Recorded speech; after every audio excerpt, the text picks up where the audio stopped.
दोस्तों, आज डिस्कस करेंगे हम H.G. वेल्स द्वारा लिखा गया एक horror science fiction novel the invisible man, जिसे 1897 में पब्लिश करवाया गया था। इसका point of view third person है और इस नॉवल के कारण ही H.G. वेल्स को father of science fiction novel कहा गया है। तो दोस्तों, जान लेते हैं H.G. वेल्स के बारे में कुछ मुख्य बातें। H.G. वेल्स का पूरा नाम हर्बर्ट जॉर्ज वेल्स है। इनका बर्थ 21 सितंबर 1866 को ब्रोमले, कैंट, इंग्लैंड में हुआ और इनकी डेथ 13 अगस्त 1946 लंदन में हुई। ये एक नॉवलिस्ट, जर्नलिस्ट, सोशियोलॉजिस्ट और हिस्टोरियन थे। वैसे दोस्तों, ये अपने साइंस फिक्शन नॉवल के लिए बहुत प्रसिद्ध हैं। Time machine, the war of the worlds, comic novel Tono Bungay और हिस्टोरी ऑफ मिस्टर पोली इनके नोटेबल वर्क हैं। शुरुआती लाइफ इनकी बहुत गरीबी में गुजरी, परंतु 18 साल की एज में इन्होंने बायोलॉजी की स्टडी में स्कॉलरशिप जीती। लंदन यूनिवर्सिटी से 1888 में ग्रेजुएशन की और एक साइंस टीचर भी बने, परंतु बाद में इनकी हेल्थ के साथ साथ इन्हें फाइनेंशियल प्रॉब्लम्स का भी सामना करना पड़ा। इनकी फर्स्ट मैरिज इजाबेल मैरी से 1891 में हुई, जो सक्सेसफुल नहीं रही। बाद में H.G. वेल्स 1894 में एक स्टूडेंट एम्मी कैथरीन रॉबिन्स के प्यार में पड़ गए और वो 1895 में उनकी सेकंड वाइफ बनी, परंतु 1927 में उनकी सेकंड वाइफ की भी डेथ हो गई। जो इनकी फर्स्ट पब्लिश हुई बुक, उसका नाम है टेक्स्ट बुक ऑफ बायोलॉजी 1893। लेकिन अपने first science fiction novel the time machine 1895 में पब्लिकेशन के साथ वो फेमस हो गए। उसके बाद उन्होंने साइंस फिक्शन नॉवल लिखने की एक सीरीज शुरू की। ये तो थी H.G. वेल्स के बारे में कुछ इंपॉर्टेंट बातें। अब डिस्कस करते हैं उनका famous horror science fiction novel the invisible man. इस नॉवल की कहानी ग्रिफिन नाम के एक साइंटिस्ट की लाइफ और डेथ के बारे में है, जो अपने आप को इनविजिबल करने के एक एक्सपेरिमेंट पर काम कर रहा है और वो इस एक्सपेरिमेंट में सफल भी होता है, परंतु जिन चीजों को वो इनविजिबल कर देता है उनको विजिबल नहीं कर सकता। यही उसकी फेलियर थी, जो उसकी लाइफ में उसे बहुत सी प्रॉब्लम्स में डाल देती है। वो अपने इनविजिबिलिटी फार्मूले का प्रयोग बुरे कामों में करता है, यहाँ तक कि मर्डर भी करता है और चोरियां भी करता है, बट फाइनली वह मारा जाता है और उसकी बॉडी भी दिखाई देने लगती है। बात करते हैं इस नॉवेल्स के कैरेक्टर की। इसमें मेन कैरेक्टर है ग्रिफिन नाम का एक व्यक्ति, जो इनविजिबल मैन है और इस नॉवल का एंटी हीरो भी है। वह लंदन यूनिवर्सिटी से ग्रेजुएशन तो नहीं कर पाया, परंतु लाइट और ऑप्टिक्स पर रिसर्च कर रहा है। Mrs jenny hall, mister George hall की पत्नी, जो एक इस नॉवल का डिसेंट कैरेक्टर है, पोलाइटली लेडी है। वह कोच एंड हॉर्स नाम के एक इन की मालकिन है और इनविजिबल मैन को वह एक स्ट्रेंज मैन समझती है। Mister George hall Mrs jenny hall के पति हैं, जो एक सुपरस्टिशियस यानी के अंधविश्वासी हैं। पियर्न साइड, जो एक लोकल बग्गी वाला है, जो एक बग्गी चलाता है और ग्रिफिन का सामान लेकर रेलवे स्टेशन से ग्रिफिन के वहां इन में पहुंचता है। डॉक्टर कस, जो एक लोकल डॉक्टर है और वह ग्रिफिन के रिसर्च में इंटरेस्ट रखता है। थॉमस मार्बल एक होमलेस मैन है और वह ग्रिफिन को मिलता है जब वह भाग रहा होता है। अब वह ग्रिफिन की मदद करता है उसकी बुक्स लाने में मिसिस हॉल के इन से, परंतु जब उसे पता चलता है कि ग्रिफिन एक अच्छा आदमी नहीं है और वह फिर उससे भागने की कोशिश करता है। डॉक्टर कैंप, नॉवल के लास्ट में एक कैरेक्टर आता है जो ग्रिफिन से बचने के लिए मजदूर यूनियन में घुस जाता है। मिस्टर बंटिंग ईपिंग का एक लोकल पादरी है, जिसके घर में इनविजिबल मैन चोरी कर लेता है। कॉलोनल एडी इस नॉवल का एक अच्छा कैरेक्टर है, जिसकी अंत में मौत हो जाती है डॉक्टर कैंप को बचाते बचाते। तो शुरू करते हैं इस नॉवल की कहानी। इस नॉवल की शुरुआत बर्फबारी के एक मौसम के साथ होती है। गिफिन नाम का एक रहस्यमयी मैन ईपिंग नाम के एक गांव में आता है। वह मिस्टर एंड मिसेस हॉल के इन में पहुंचता है। उसने एक मोटा कोट, ग्लव्स और एक चौड़ी टोपी पहनी हुई है। एक नकली गुलाबी नाक को छोड़कर उसने अपना पूरा चेहरा पट्टियों से छिपा रखा है। वहां वह मिसेस हॉल से मिलता है और उसे अकेले रहने की डिमांड करता है। मिसेस हॉल के साथ उसका व्यवहार बहुत ही रूड होता है। दोनों के बीच शुरू से ही नोक-झोंक स्टार्ट हो जाती है। फिर वो अपने सामान के साथ रूम में चला जाता है और मिसेस हॉल को बोलता है कि उसका सामान रेलवे स्टेशन पर आएगा तो मुझे इन्फॉर्म कर देना। अगले दिन जब ग्रिफिन का सामान रेलवे स्टेशन पर पहुंचता है तो फेरनसाइड नाम का एक व्यक्ति अपने कुत्ते के साथ सामान लेकर ग्रिफिन के पास पहुंचता है, परंतु वहां पर उसका डॉग ग्रिफिन को काट लेता है। इसके लिए फेरनसाइड माफी मांगता है, पर ग्रिफिन उसे कहता है कि मुझे कुछ नहीं हुआ।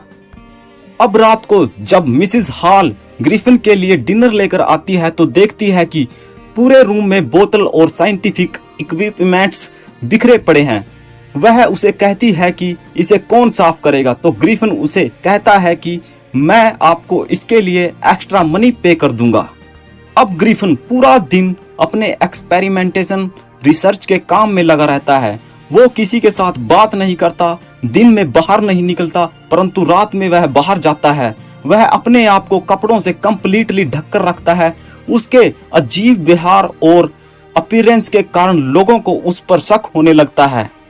ईपिंग में कश नाम का एक डॉक्टर है जो वहां का एक लोकल डॉक्टर है।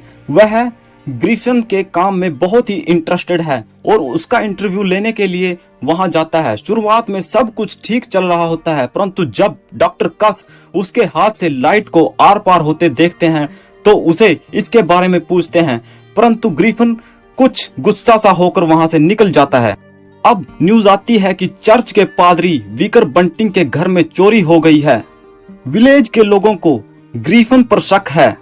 अब mister and Mrs hall parlour में कुछ इंपॉर्टेंट सामान के लिए जाते हैं, मगर जब वो देखते हैं कि ग्रिफिन के रूम का दरवाजा खुला है तो वो उसमें एंट्री करते हैं और देखते हैं कि फर्नीचर ऐसे ही ऊपर नीचे हवा में झूल रहा है। मिसेस हॉल को लगता है कि इस रूम में कोई भूत आत्मा है और वो सैंडी वेजर्स को बुलाती है। सैंडी वेजर्स एक ब्लैक स्मिथ है। यह सब घटना देखकर मिसेस हॉल सदमे में आ जाती है और इसी सदमे में वो ग्रिफिन को खाना नहीं देती। अब ग्रिफिन जब अपने खाने के बारे में पूछता है कि मुझे आज खाना क्यों नहीं दिया, तो मिसेस हॉल उसे कहती है कि पहले आप अपने पुराने बिल चुकाओ। अब ग्रिफिन उसे कुछ पैसे दे देता है। अब मिसेस हॉल को शक होता है कि कल तो इसके पास पैसे नहीं थे कि अचानक आज इसके पास पैसे कहां से आ गए। वो उसे विकार बंटिंग के घर के चोरी के बारे में पूछती है और उसे कहती है कि कहीं तुम तो नहीं उस चोरी में शामिल थे। ग्रिफिन को गुस्सा आ जाता है और वो कहता है कि मैं अभी दिखाता हूँ तुम्हें मैं कौन हूँ, और अपने शरीर की पट्टियां खोलने लगता है। मिसेस हॉल घबरा जाती है। अब वहां पर हलचल को देखकर विलेजर्स भी वहां इकट्ठे हो जाते हैं और एक बॉबी जेफर्स नाम का एक कांस्टेबल भी वहां पर आ जाता है। अब ग्रिफिन धीरे धीरे पट्टियां उतारने लगता है। बॉबी जेफर्स कहता है कि हमें इसे अरेस्ट करना होगा इससे पहले कि ये पट्टियां उतारे। अब सब लोग देख रहे थे कि एक कोट है उसमें सर नहीं है और सभी विलेजर्स डर जाते हैं, मगर ग्रिफिन वहां से भागने में कामयाब हो जाता है और भागते भागते वो एक थॉमस मार्वल नाम के शख्स से मिलता है। अब थॉमस मार्वल को भी ये पता नहीं कि उसके आसपास कोई आदमी है, परंतु ग्रिफिन उसे विश्वास दिला देता है कि उसके आसपास एक आदमी है जो इनविजिबल मैन है। अब ग्रिफिन मार्वल्स को कहता है कि तुम्हें वहां से मेरी बुक्स लाने में मदद करनी होगी और उसे वार्निंग भी देता है। अब जब ग्रिफिन्स और मार्वल दोनों उस घर में प्रवेश करते हैं जिसमें उनकी बुक्स रखी हैं, तो वहां देखते हैं डॉक्टर कस और विकार बंटिंग उनकी बुक्सों को देख रहे हैं। अब वहां पर उनके बीच थोड़ी सी फाइट होती है और ग्रिफिन और मार्वल्स दोनों वहां से बुक्स लेकर भागने में कामयाब हो जाते हैं। मार्वल्स को लगता है कि ये बहुत खतरनाक काम है और वो अब इस इनविजिबल मैन का साथ नहीं देगा, परंतु ग्रिफिन उसे कहता है कि तुम्हें मेरा साथ देना पड़ेगा, नहीं तो इसका रिजल्ट बहुत बुरा होगा। इस बीच मार्वल्स ग्रिफिन की 3 बुक्स लेकर वहां से भाग निकलता है और ग्रिफिन उसके पीछे पीछे भागता है। अब नोवेल में एक और कैरेक्टर की एंट्री होती है जिसका नाम है डॉक्टर कैंप, और वो अपने रूम की खिड़की से देख रहा है कि एक आदमी सीधा भागा हुआ आ रहा है और जोली क्रिकेटर्स में घुस जाता है। अब मार्वल्स अंदर एक अमेरिकन पुलिसमैन को देखता है और उसे बताता है कि मेरे पीछे एक इनविजिबल मैन लगा हुआ है, कृपया मुझे उससे बचा लो। अमेरिकन पुलिस वाला वहां पर फायरिंग कर देता है और ग्रिफिन के हाथ में चोट लग जाती है। अब ग्रिफिन डॉक्टर कैंप के घर में पहुंचता है और उसका दरवाजा खटखटाता है। मेड आती है और दरवाजा खोलती है, मगर वो देखती है कि बाहर कोई नहीं है। इससे पहले ग्रिफिन अंदर एंट्री कर जाता है। अब कैंप मेड को पूछता है कि कौन था, मगर मेड बताती है कि यहाँ कोई नहीं था। मगर कैंप देखता है कि ब्लड और पट्टी उसके रूम में पड़ी हैं। मगर ग्रिफिन उसे कहता है कि घबराओ नहीं, मैं और तुम एक ही साथ दोनों एक कॉलेज में इकट्ठे पढ़े हैं। तुमने बायोलॉजी में इंटरेस्ट लिया और तुम डॉक्टर बन गए। मुझे फिजिक्स में इंटरेस्ट था और इसलिए मैं फिजिक्स के रिसर्च करने लगा। अब कहानी फ्लैशबैक में जाती है। मॉर्निंग का समय है और वह डॉक्टर कैंप को अपनी पिछली जिंदगी के बारे में बताता है कि कैसे उसने अपने फिजिक्स रिसर्च के लिए अपने पिता को भी नहीं छोड़ा और उसे तक लूट लिया, क्योंकि उस समय उसे पैसों की बहुत जरूरत थी। और उसने ऐसा फार्मूला इजाद किया कि उसने खुद को इनविजिबल कर लिया। सबसे पहले उसने इस फार्मूले को यूज एक पंख पर किया था। उसके बाद उसने इस फार्मूले का प्रयोग एक कैट पर करने की सोची, मगर वहां पर लोगों को उस पर शक होने लगा था और उसने जल्दी में ही खुद पर ही यह फार्मूला ट्राई करने की सोची और खुद पर यह फार्मूला ट्राई कर वो वहां से इनविजिबल हो गया और अपने मकान को कैसे वो आग लगाकर वहां से भाग गया। और अब वह यहाँ मिसिस हॉल के इन में ठहरा हुआ था। मिसिस हॉल से मार्वल्स तक की पूरी घटना सुनाने के बाद वह उसको बताता है कि कैसे वह यहाँ तक पहुंचा है। अब कहानी प्रेजेंट में आती है।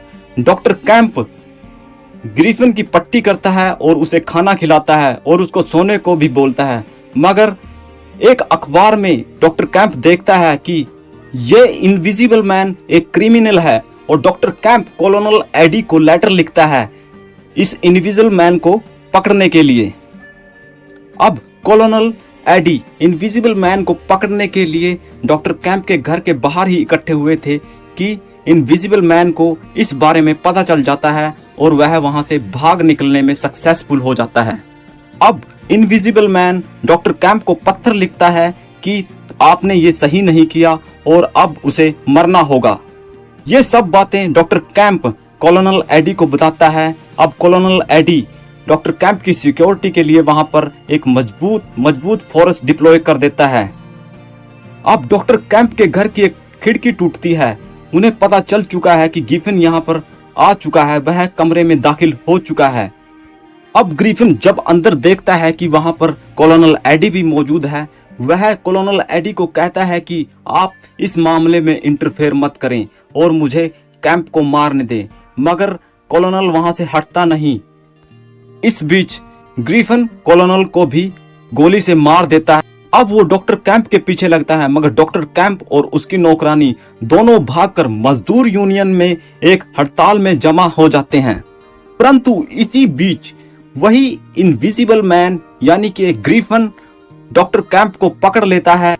परंतु जब भीड़ को इस हलचल का पता लगता है तो भीड़ ग्रिफिन पर टूट पड़ती है और उसे लातों घूसों से मार मार कर उसे वहीं पर खत्म कर देती है।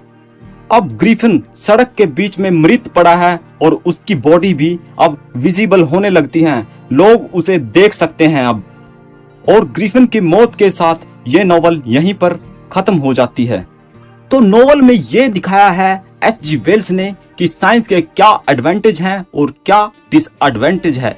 ग्रिफिन किस तरह से अपनी लाइफ को व्यतीत करता है और कितनी उसे दिक्कत होती है जब वह खाना खाता है, कुछ भी करता है और अपने शरीर पर पट्टियां डालकर जीता है। नॉवल के बीच बीच में उसे इस गलती का एहसास भी होता है कि वह इनविजिबल है।